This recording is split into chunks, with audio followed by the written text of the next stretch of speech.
नाजरीन, जैसे ही जायशा और अरसलान का निकाह हुआ, किसी ने भी यह अंदाजा नहीं लगाया था कि उसी दिन हमीद का घर दो हिस्सों में बंट जाएगा। एक तरफ खुद हमीद, जायशा और सुफियान थे, जबकि दूसरी तरफ शेरी और उसका बेटा अरसलान। अब यह सिर्फ एक घर नहीं रहा था, बल्कि दो सोच, दो रिश्तों और दो दुश्मनों के बीच शुरू होने वाली जंग का मैदान बन चुका था।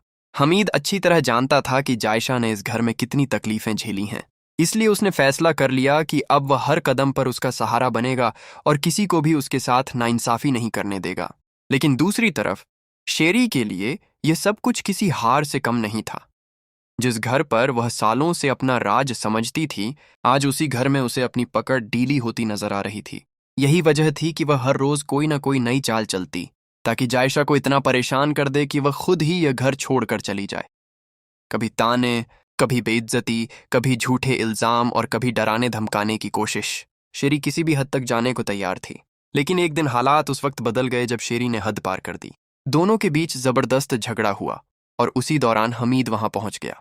उसने पहली बार सबके सामने शेरी को सख्त लहजे में चेतावनी देते हुए कहा, अगर आज के बाद तुमने जायशा के साथ जरा सी भी बदसलूकी की तो याद रखना, इस घर से बाहर जाने वाली जायशा नहीं बल्कि तुम होगी। हमीद की यह बात सुनकर शेरी के पैरों तले जमीन खिसक गई। उसे एहसास हो गया कि अगर उसने अब कोई जल्दबाजी की तो वह सिर्फ अपनी इज्जत ही नहीं, बल्कि अपना घर और अपना शौहर भी खो सकती है। इसलिए उसने कुछ दिनों तक खामोश रहने का नाटक किया, मगर नफरत ज्यादा देर तक पर्दे में नहीं रह सकी। शेरी फिर से अपने असली रंग में लौट आई। वह बार बार जायशा को तंग करने, उसे डराने और उसकी जिंदगी जहन्नुम बनाने की कोशिश करने लगी। लेकिन इस बार हालात पहले जैसे नहीं थे, क्योंकि अब जायशा अकेली नहीं थी और हर चाल का जवाब देने के लिए पूरी तरह तैयार थी।